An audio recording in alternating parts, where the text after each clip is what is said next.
Hello everyone. तो कैसे आप सभी? स्वागत है आप सभी का साइंस अड्डा प्लेटफॉर्म पे। उम्मीद करता हूँ कि आप सब अच्छे से पढ़ाई कर रहे होंगे। सबसे पहले सभी को गुड मॉर्निंग। तो प्लीज़ बताइए कि आप लोगों का पढ़ाई कैसे चल रहा है। आई होप कि आप सब अच्छे से पढ़ रहे होंगे और अपने एग्जाम की तैयारी कर रहे होंगे। तो आज हम लोग पढ़ने वाले हैं माध्य, माध्यिका और बहुलक, जो कि हमारे एग्जाम्स के लिए इंपॉर्टेंट है। तो हम लोग बारी बारी समझेंगे कि माध्य क्या होता है, माध्यिका क्या होता है, बहुलक क्या होता है। देखिए, हमारे पास जो आंकड़े होते हैं वो दो टाइप के होते हैं। एक होता है वर्गीकृत, दूसरा होता है अवर्गीकृत। तो जो अवर्गीकृत आंकड़ा होता है उनके बारे में हम लोग आज पढ़ने वाले हैं कि उनका अगर हम निकालना चाहें तो माध्य, माध्यिका और बहुलक किस टाइप से निकालने वाले हैं। चलिए बिना देरी के हुए स्टार्ट करते हैं। उसके पहले अगर आप हमारे चैनल पर नए हैं तो पेज में सब्सक्राइब कर लीजिएगा और ऐसे हेल्प वीडियो के लिए हमेशा हमसे जुड़े रहिएगा। और अगर वीडियो अच्छा लगे तो प्लीज़ हमें लाइक कमेंट करना नहीं भूलिएगा। चलिए स्टार्ट करते हैं। देखिए बाबू, हम लोग को पढ़ना है माध्य, माध्यिका तथा बहुलक। इसको हम लोग बोलते हैं मीन, इसको बोलते हैं हम लोग मीडियन और इसको हम लोग बोलते हैं मोड। ठीक, सबसे पहले हम लोग समझें कि माध्य, माध्यिका और बहुलक ये तीनों निकालेंगे कैसे और फिर इन तीनों के बीच में रिलेशनशिप क्या होता है इनके बारे में हम लोग जानने का प्रयास करेंगे। सपोज कीजिए कि आपके पास एक आंकड़ा है। सबसे पहले हम लोग निकालते हैं कि माध्य क्या कहलाएगा। माध्य का फॉर्मूला होता है, माध्य अगर आपको निकालना है तो आपको लिखना पड़ेगा संख्याओं का योग, संख्याओं का योग। अब बट्टा में होना चाहिए संख्याओं की संख्या। क्या होना चाहिए? संख्याओं की संख्या, संख्याओं की संख्या। अब देखिए, ये हो गया हमारा माध्य निकालने का फॉर्मूला। ठीक है, अब चलिए हम एक क्वेश्चन लेते हैं, उसका माध्य करते हैं। एग्जाम्पल के लिए हमारे पास एक क्वेश्चन है 10, 20, 40 एंड 60 एंड 40। इसका बोला है हमको माध्य निकालना है। क्या? माध्य निकालिए। क्या कीजिए? माध्य निकालने के लिए कहा। तो हम क्या करेंगे? सबसे पहला जो आंकड़ा दिया गया, देखिए जो आंकड़ा है आपके पास, ये जो आंकड़ा दिख रहा है ये एक अवर्गीकृत ब्रह्मांड है। इसमें कोई भी फ्रीक्वेंसी, मतलब इसमें कोई भी इसको बांट के नहीं दिया है कि इतना से इतना अंतराल के बीच में इतना नंबर है, ऐसा कुछ नहीं दिया है। ये अवर्गीकृत आंकड़ा आपके सामने दिख रहा है। तो आपको क्या करना है, जब भी अवर्गीकृत आंकड़ा दिखे तो चुपचाप कीजिए कि आपको अगर माध्य निकालना है तो नंबर को ऊपर रखिए, नंबर को ऊपर जोड़ के रखिए। मतलब कि 10 प्लस का 20 प्लस का 40 एंड प्लस का 60 एंड प्लस का 40। अब हो गया ऊपर। अब हमने लिखा है नीचे कि संख्याओं की क्या होगी, संख्याओं की क्या होगी, संख्या। अब काउंट कीजिए 1 2 3 4 5। नंबर ऑफ टर्म कितना है इसमें? 5, मतलब डिवाइड बाई 5। अब ऊपर वाले को जोड़िए, 60 में 40 ऐड करेंगे, 100 होगा, 40 20 और 100 170 होगा। कितना होगा? 170 डिविजिबल बाई 5। जब आप इसको सॉल्व करोगे तो आंसर आपका कितना आएगा? 3 टाइम्स में 15 और फिर 2 एंड 0, मतलब कि 34। और ये जो आपका आंसर आया ये आपका क्या निकल गया? आपका माध्य। मतलब कि माध्य निकालने का सिंपल सा फंडा यही है कि संख्याओं को जोड़ के ऊपर रखिए और जो संख्या की संख्या है उसको नीचे रख दीजिए, तो आपका माध्य निकल जाएगा। अब हम लोग नेक्स्ट आते हैं माध्यिका पर। क्या आते हैं? माध्यिका, माध्यिका जिसको हम लोग बोलते हैं मीडियन। अब मीडियन दो टाइप से निकलता है। एक होता है कि यदि नंबर ऑफ टर्म, जो पद है, जो n पद है, जो पद है, ये दो टाइप से निकलेगा। या तो पद सम संख्या में होंगे और या तो पद विषम संख्या में। क्या होंगे? या तो पद सम संख्या का होगा या तो पद विषम संख्या का होगा। तो जो पद होते हैं वो दो टाइप के होंगे, या तो उसमें नंबर ऑफ टर्म सम संख्या में आए होंगे या तो नंबर ऑफ टर्म विषम संख्या में आए होंगे। तो देखिए सम संख्या के क्या करना है, आपको लिखना है कि n/2 पद और प्लस n/2 प्लस 1वां पद और बट्टे का क्या कर देना है आपको? पूरा होल फट्टे का 2 कर देना है। तो ये आपका निकल जाएगा अगर माध्यिका सम, अगर माध्यिका निकालना है और नंबर ऑफ टर्म की संख्या सम में है। तो विषम संख्या का बात करें, इसमें करना है कि n+1/2वां पद, बस इतना कर देना है। अब एक बात ध्यान रखना हमेशा कि जब भी आप माध्यिका निकालोगे अवर्गीकृत आंकड़े का तो सबसे पहले उसको फर्स्ट टाइम करना है कि आपको आरोही क्रम में सजाना है। क्या करना है? उसको आरोही क्रम में सजाना है, आरोही क्रम में सजाना है। सबसे पहला काम यही करना है। जब भी आप माध्यिका निकालोगे, जब भी आप माध्यिका निकालोगे तो आपको क्या करना है? सबसे पहला कि आपको उसको आरोही क्रम में सजाना ही सजाना है। उसके बाद ही आप उसका माध्यिका निकालोगे। फॉर एग्जाम्पल के लिए मैं यही वाला क्वेश्चन को उठाता हूँ, फिर इसी का माध्यिका निकालने का प्रयास करता हूँ। फिर मैं आपको दोनों तरीके से सिखाऊंगा कि सम संख्या के लिए क्या है, विषम संख्या के लिए क्या है। चलिए यही वाला क्वेश्चन रखते हैं। यहाँ पे क्वेश्चन है हमारा 10, फिर है हमारा 20, फिर है हमारा 40, फिर है हमारा 60 और फिर है हमारा 40। अगर इसका हमको क्या निकालना है, माध्यिका निकालना है। क्या निकालना है, माध्यिका बराबर व्हाट। ठीक, तो उत्तर के लिए हम क्या करेंगे, हमको क्या निकालना है, माध्यिका। तो आंसर में सबसे पहले आपको क्या करना है, ये देखना है कि पहले जो नंबर है ये सम संख्या में आ रहा है, जो नंबर ऑफ टर्म है वो सम संख्या का है या फिर विषम संख्या का है। तो देखिए यहाँ पे 1 2 3 4 5, यदि नंबर ऑफ टर्म कितना आ गया हमारा, 5 आया। अब 5 जो होता है वो एक विषम संख्या होता है, तो विषम संख्या निकालने के लिए ये रहा हमारा फॉर्मूला। अब फिर मैं आपको सम संख्या के लिए भी बताऊंगा, पहले हम विषम संख्या के लिए पढ़ लेते हैं। ठीक, अगर नंबर ऑफ टर्म हमारे पास सम संख्या नहीं है, विषम संख्या में, तो ये वाला फॉर्मूला लगाएंगे। हमें नंबर ऑफ टर्म पता कर लिया, लेकिन मैंने आपको पहले कहा था कि जब भी आप माध्यिका निकालो सबसे पहले क्या करो, उसको बढ़ते क्रम में सजाओ। इसको सजाओ बढ़ते क्रम में, 10 पहले लिखोगे, फिर 20 करोगे, फिर 40 होगा, फिर 40 होगा और फिर क्या होगा हमारा 60 होगा। ये रहा हमारा माध्यिका। अब चलिए नेक्स्ट चलते हैं, माध्यिका नेक्स्ट। अब यहाँ पे क्या है, विषम संख्या के लिए, तो विषम संख्या की माध्यिका क्या होता है, n+1/2वां पद, 2वां पद। चलिए n कितना नंबर ऑफ टर्म हमारे पास, नंबर ऑफ टर्म हमारे पास 5 है। नंबर ऑफ टर्म कितने बाबू, नंबर ऑफ टर्म हमारे पास 5 है, मतलब कि 5+1/2वां। तो इसको जब आप करोगे तो आपका आएगा 6/2वां। ठीक, अब जब आप इसको काटोगे तो आंसर कितना आएगा, मतलब कि 3वां। तो आप इसमें काउंट करो, जो आपने आरोही क्रम में सजाया है, जो आपने आरोही क्रम में सजाया है, इसमें तीसरा टर्म कौन सा है, तो 1 2 और 3, तो आंसर कितना आएगा इसका 40। ये रहा हमारा तीसरा पद।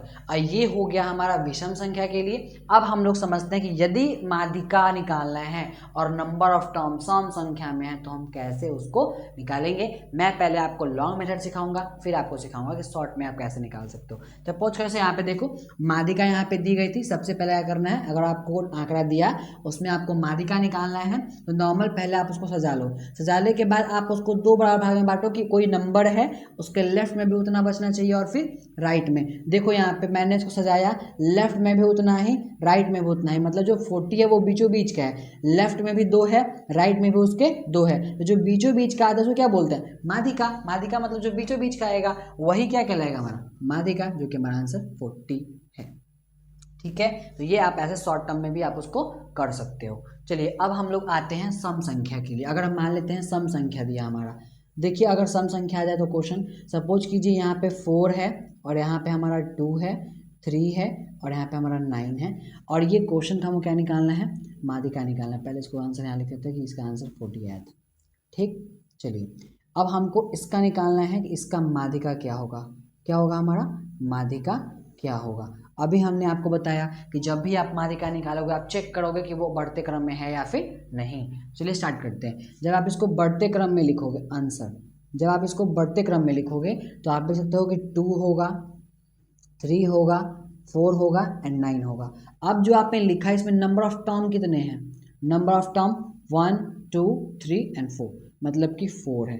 अब 4 एक होता है सम संख्या, तो मैंने आपको बताया कि सम संख्या निकालने के लिए माध्यिका का दूसरा फॉर्मूला है, और अगर सम संख्या विषम संख्या पद है तो उसके लिए माध्यिका का अलग फॉर्मूला है। तो मैं आपको सिखा रहा हूँ अब सम संख्या वाला। यहाँ पे कितना नंबर ऑफ टर्म आया हमारे पास, नंबर ऑफ टर्म हमारे पास कितने आए हैं, 4, नंबर ऑफ टर्म 4 आए हैं। जब नंबर ऑफ टर्म 4 आया है तो फॉर्मूला सम संख्या वाला आएंगे। रखिए n/2 और फिर प्लस करना है आपको n/2 + 1वां, ठीक, पद।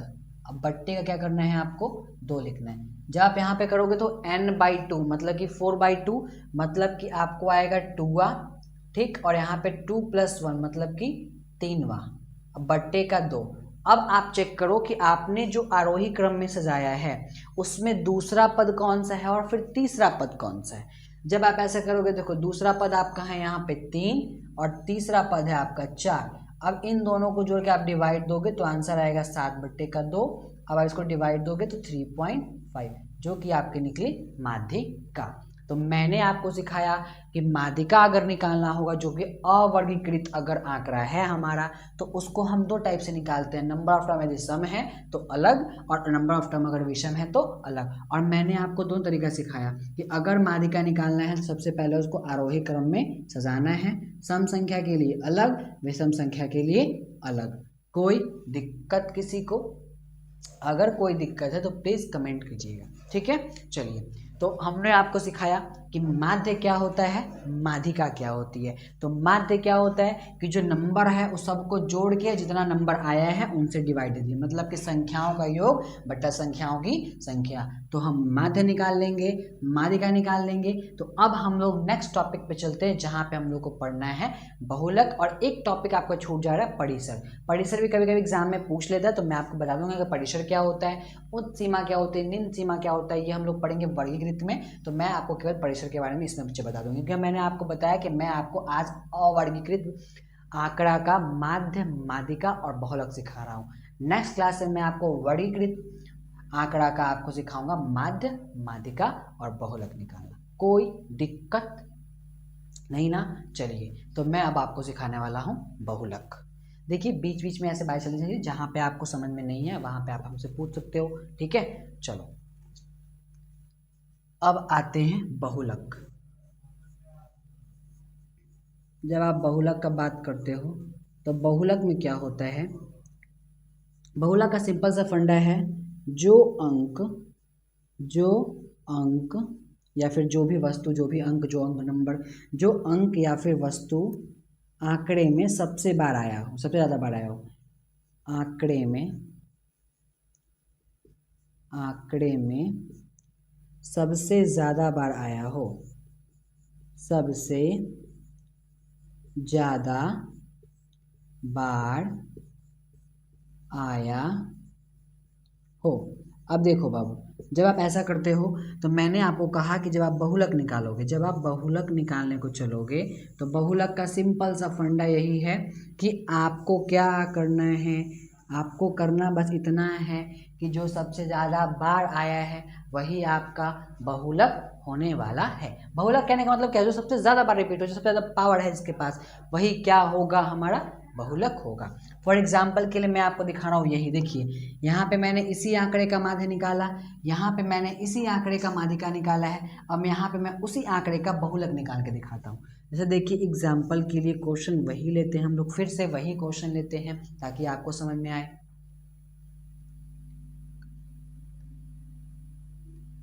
चलिए, तो मैं फिर से वही क्वेश्चन ले रहा हूँ, वही वाला, ताकि आपको समझ में आ जाए। देखिए, तो यहाँ पे आंकड़ा हमारा 10 है, फिर हमारा 20 है, फिर हमारा 40 है, फिर हमारा 60 है, और फिर हमारा 40 है। अब हमको निकालना है कि इसका बहुलक क्या होगा, बहुलक क्या होने वाला है। तो मैंने आपको कहा कि जो भी नंबर सबसे ज़्यादा बार रिपीट हुआ होगा वही होगा उसका बहुलक। चलिए स्टार्ट करते हैं। यहाँ पे 40, 60, 40, 10, 20 दिख रहा है, इसमें से 60, 20, 10 सब एक बार आया है, लेकिन रिपीटेड मोस्ट रिपीट कौन सा हमारा 40। मतलब यहाँ पे जो आंसर्स का बात करेंगे तो इसमें बहुलक कितना हो जाएगा, हमारा बहुलक का आंसर आएगा हमारा 40, ठीक है। और ये होता है हमारा माध्य, माध्यिका, बहुलक। अब आपसे एक क्वेश्चन पूछा जाएगा कि माध्य, माध्यिका और बहुलक में संबंध क्या होता है, तो इनको भी हम लोग अभी पढ़ लेते हैं ताकि एग्जाम्स में हमसे क्वेश्चन ना छूटे। तो माध्य मैंने आपको सिखाया, माध्यिका सिखाई, और मैंने आपको बहुलक सिखाया। अब मैं आपको सिखाऊंगा कि माध्य, माध्यिका और बहुलक में संबंध क्या होता है। तो मैं नीचे यहाँ पे साइड में लिखता हूँ, आई होप कि आपको दिखाई दे। चलो, तो मैं साइड में जो जगह है मैं वहाँ पे लिखता हूँ, यहाँ पे, ठीक है। देखो यहाँ पे, तो अब हम लोग सीखते हैं कि जो माध्य है, माध्य, माध्यिका तथा बहुलक में संबंध। अब हम लोग को पढ़ना है रिलेशंस के बारे में, कि जो मेन मीडियन मोड है वो आपस में कैसे कनेक्टेड है। तो क्या होता है बाबू, देखो, सबसे पहला होता है कि बहुलक बराबर क्या होता है, माध्यिका के 3 गुने में से आपको माध्य का 2 गुना माइनस करने पे क्या मिलेगा, बहुलक मिलने वाला है। चलिए, मतलब कि 3 माध्यिका माध्यिका, अब माइनस का करना है आपको, छोटा लिखते हैं, ठीक है, 3 माध्यिका माइनस का 2 माध्य, ठीक। ये है हमारा इसके बीच का रिलेशनशिप, जिसको हम लोग बोलते हैं अनुभाव्यजनक विधि। अनुभाव्यजनक कहने का मतलब है कि वो एक फॉर्मल है, एक रिलेशनशिप है जो कि बहुलक माध्य और माहिरा के बीच का संबंध को डिफाइन करता है, उसको हम बोलते हैं अनुभाव्यजनक विधि से। आपको बोला जाएगा कि माध्य इतना है, माध्यिका इतना है, तो बहुलक ज्ञात कीजिए। फिर आपसे बोल दे कि अगर बहुलक इतना है, माध्य इतना है, तो माध्यिका ज्ञात कीजिए, तो वहाँ पे आपको आंकड़ा ना दे के आपको डायरेक्ट माध्यिका, बहुलक या फिर माध्य में से 2 दे, आपसे तीसरा पूछ ले, तो आपको किस विधि से निकालना है? माध्य का अनुभाव्यजनक जो तीनों के बीच में रिलेशनशिप होता है उसके से आपको निकालने का पूर्ण प्रयास करना है। पूर्ण प्रयास से बन ही जाएगा। अब देखिए मैं इसको प्रूफ करके दिखाता हूँ। जैसे मैंने एक आंकड़ा लिया था यही 10, 20, 40, 60 का, जिसका मैंने माध्य निकाला था वो आया था हमारा 34, और दूसरे उसी का हमने निकाला था माध्यिका, जिसका माध्यिका आया था हमारा 40। और यहाँ पे देखिए बहुलक, बहुलक जब इसका किए तो इसका ही बहुलक कितना आया था हमारा 40। तो मैं आपको दिखाता हूँ कि जो माध्य है उसका आंसर कितना है हमारा 34, कोई दिक्कत 34। यहाँ पे माध्यिका कितनी आई है हमारी 40 आई है, और यहाँ पे कितना है बहुलक हमारा 40। तो अब मैं इसमें पुट करता हूँ, ठीक है। तो देखो जब आप इसको पुट करोगे तो इधर आएगा 3 इंटू का 40 एंड माइनस का 2 इंटू का 34। जब आप ऐसा करोगे तो यहाँ पे आंसर क्या आने वाला है, 40 दिया का 120, और आप इसमें से घटाओगे 68, तो आपका आंसर आएगा उधर का 20 और इधर का आएगा आपके पास 32, मतलब कि 52। और ये रहा आपका आंसर। मतलब कि जो क्वेश्चंस हैं आपको वहाँ पे करना, अगर मान लेते हैं माध्यिका दिया, माध्य दिया, माध्यिका पूछ लिया, मतलब कि जैसे देखो सपोज करो यहाँ पे हमको दिया कि माध्यिका हमारी 40 थी, माध्य हमारा 34 था, तो यहाँ पे बहुलक कितना आया हमारा, बहुलक कितना आ गया 52। तो ये जो क्वेश्चंस हैं ये आपके एग्जाम्स में बार बार रिपीट होते रहते हैं, तो आपको इस टाइप के क्वेश्चन पे भी ध्यान देते रहना है। तो मतलब कि मैंने आपको सिखाया माध्य, माध्यिका, बहुलक और इसके बीच में संबंध। तो आई होप कि जो मैंने आपको सिखाया वो आपको अच्छे तरीके से समझ में आ गया होगा। तो मिलते हैं नेक्स्ट वीडियो में, जहाँ पे मैं आपको सिखाऊंगा कि वर्गीकृत बारंबारता का माध्यिका बहुलक कैसे निकालेंगे, वो है बहुत ही आसान शब्दों में। तो कृपया करके हमारे साथ बने रहिए और ऐसे में सपोर्ट कीजिए। प्लीज़ हमें हमारे चैनल को सब्सक्राइब कीजिएगा ताकि ऐसे हेल्पफुल वीडियो आप तक हमेशा पहुँचती रहे। और अगर वीडियो अच्छा लगे तो प्लीज़ हमें लाइक करना नहीं भूलिएगा ताकि आपका प्यार हमेशा हम तक पहुँचे। मिलते हैं नेक्स्ट वीडियो में ऐसे ही मज़ेदार ट्रिक के साथ, जहाँ पे मैं आपको ऐसे ही इंपॉर्टेंट टॉपिक चुन के लाऊंगा और आप एग्जाम सेंटर आपको बताऊंगा। Thank you, bye bye, take care, मिलते हैं कल।